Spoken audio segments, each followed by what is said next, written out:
Assalamualaikum warahmatullahi wabarakatuh. Halo, nama saya Uswatun Hasana. Saya dosen dari Departemen Farmasi Fakultas Kedokteran Universitas Brawijaya.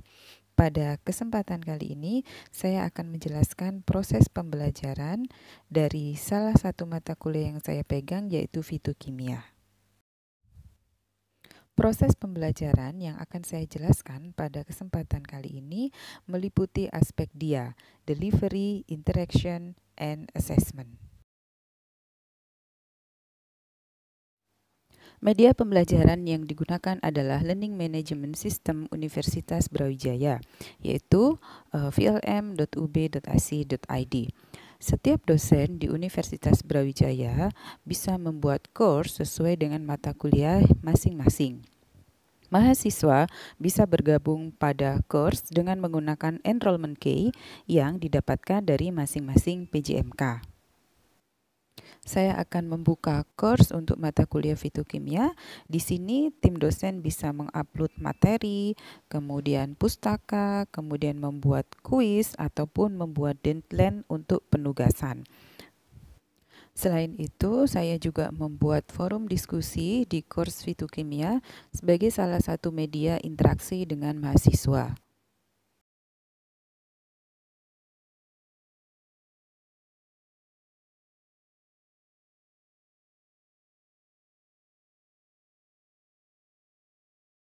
Saya akan menunjukkan contoh salah satu hasil kuis dari materi 3, yaitu Phytochemistry Word. Nah, pada VLM ini saya bisa melihat berapa mahasiswa yang mengerjakan kuis tersebut, kemudian mendownload nilai dari masing-masing mahasiswa. Berikut adalah penjelasan tentang rencana pembelajaran semester untuk mata kuliah fitokimia yang diberikan pada awal pertemuan. Penjelasan terkait RPS meliputi deskripsi mata kuliah, capaian pembelajaran mata kuliah, capaian pembelajaran lulusan, dan proses asesmen serta evaluasi. Jadi, saya jelaskan terlebih dahulu siapa saja tim dosen pengajar untuk mata kuliah fitokimia. Jadi untuk mata kuliah fitokimia ini ada 4 dosen pengajar, saya sebagai PJMK, kemudian Pak Bilal, Bu Tia Amalia, dan Bu Queen Intan ya. Kemudian ini mata kuliah prasyaratnya sesuai yang ada di buku pedoman pendidikan. Nah, apa saja sih capaian pembelajaran dari mata kuliah fitokimia ini? Saya langsung ke capaian pembelajaran mata kuliah ya. Nah, ada 8 capaian pembelajaran mata kuliah fitokim. Yang pertama adalah saudara mampu menjelaskan perbedaan metabolit primer sekunder, kemudian mampu menjelaskan pengertian, definisi, serta golongan senyawa metabolit sekunder pada tanaman, screening metabolit sekunder, baik itu dengan pereaksi warna ataupun dengan KLT ya. Kemudian saudara mampu menjelaskan cara ekstraksi, isolasi, dan identifikasi senyawa berdasarkan aktivitasnya. Kemudian mampu memberikan contoh senyawa metabolit sekunder yang berkhasiat sebagai obat. Nah, yang terakhir adalah mampu melakukan interpretasi jurnal ilmiah tentang proses isolasi suatu metabolit sekunder. Di dalam RPS terdapat topik yang akan diberikan setiap minggu, kemudian CPMK dan asesmen yang akan dilakukan pada masing-masing topik atau materi.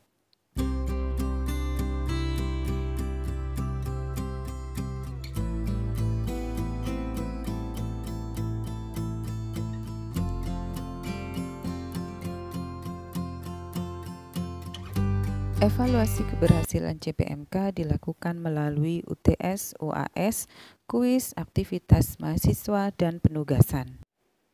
Masing-masing CPMK memiliki bobot yang berbeda-beda terhadap asesmen. Pada tahap akhir akan ditentukan persentase tiap CPMK terhadap CPL yang dibebankan ke mata kuliah fitokimia.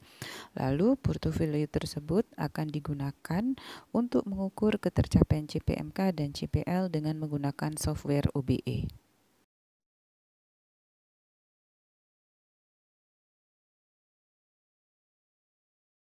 fitokimia atau screening metabolit sekunder. Ini beberapa referensi tambahan yang bisa saudara akses ya. Oke, ini topik mata kuliah saya pada hari ini, definisi fitokimia, jalur metabolit sekunder, fungsi dari metabolit primer dan sekunder, serta perbedaannya, dan baru masuk ke screening fitokimia. Nah, secara umum, fitokimia itu didefinisikan sebagai ilmu yang membahas tentang senyawa kimia pada tanaman. Nah, kenapa sih kok saudara perlu mempelajari tentang fitokimia? Jadi sejarahnya seperti apa sih gitu? Nah, sebelum adanya obat-obat sintesis yang saudara kenal saat ini, proses pengobatan itu dilakukan dengan menggunakan tanaman ya. Dan awalnya yang digunakan itu adalah crude extract ya atau simplicia. Ya, pertama kali berhasil diisolasi senyawa metabolit sekunder dari tanaman. Waktu itu yang diisolasi adalah morfin, golongannya alkaloid dari Papaver somniferum atau opium ya. Metabolit pada tanaman ini secara umum ada dua ya, ada metabolit primer dan metabolit sekunder ya.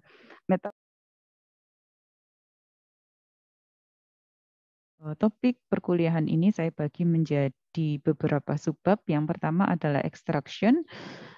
Nanti akan saya jelaskan terkait dengan definisi, kemudian pelarut yang sesuai, kemudian metode ekstraksi ada apa saja, kemudian setelah ekstraksi kita masuk ke separation atau pemisahan. Jadi setelah saudara dapat ekstrak itu nggak tiba-tiba kemudian kita langsung dapat isolat gitu, tidak ya, tapi senyawa metabolit sekunder yang ada di ekstrak itu harus dipisahkan. Nah, metodenya pakai apa? Bisa pakai liquid-liquid fractionasi atau fraksinasi cair-cair, bisa juga pakai kolom kromatografi. Kemudian berikutnya adalah purifikasi atau pemurnian.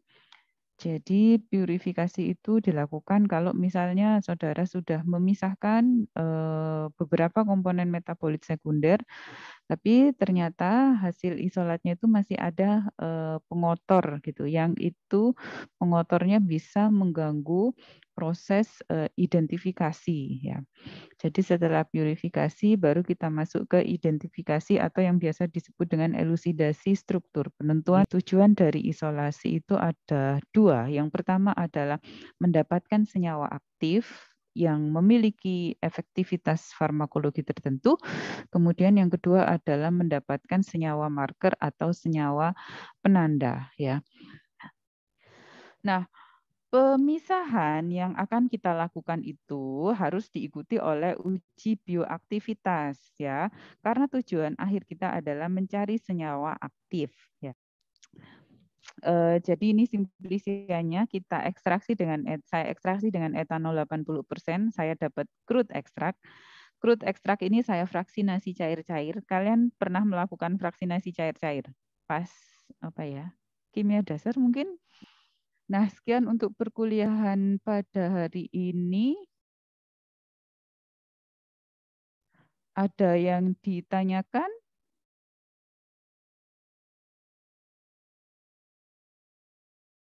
Izin bertanya, Bu. Mm-mm. Tadi kan waktu yang menggunakan KLT itu ada stationary phase-nya. Nah, itu kan ada yang pakai reverse phase, terus tuh ada yang pakai Cevadex juga.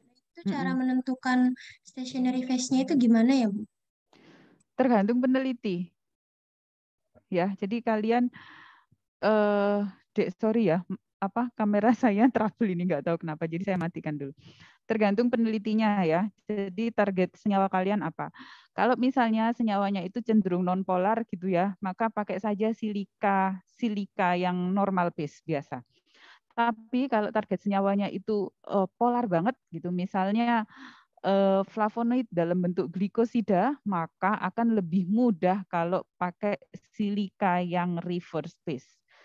Bukan berarti kalau pakai silika yang normal base itu nggak bisa, ya bisa ya, tapi butuh effort yang lebih besar gitu.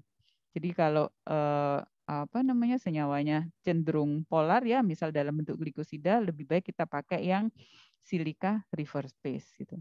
Terus Kalau mau pakai Sepadek gimana gitu? Ya enggak apa-apa.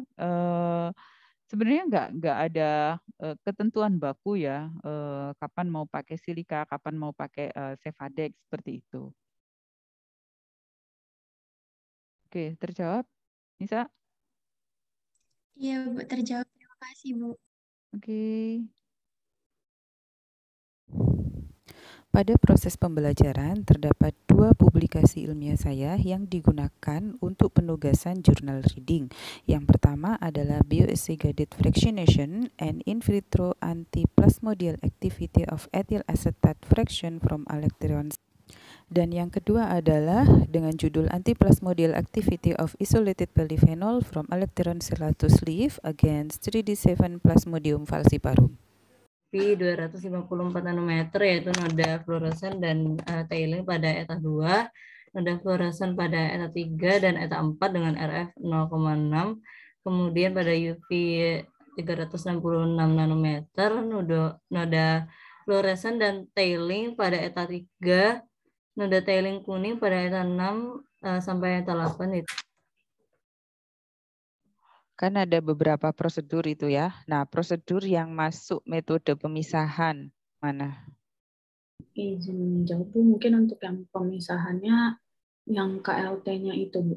KLT apa ini? KLT preparatif atau KLT yang analisis? Yang preparatif Bu. Terus ada lagi? Ada kromatografi kolom kan di situ?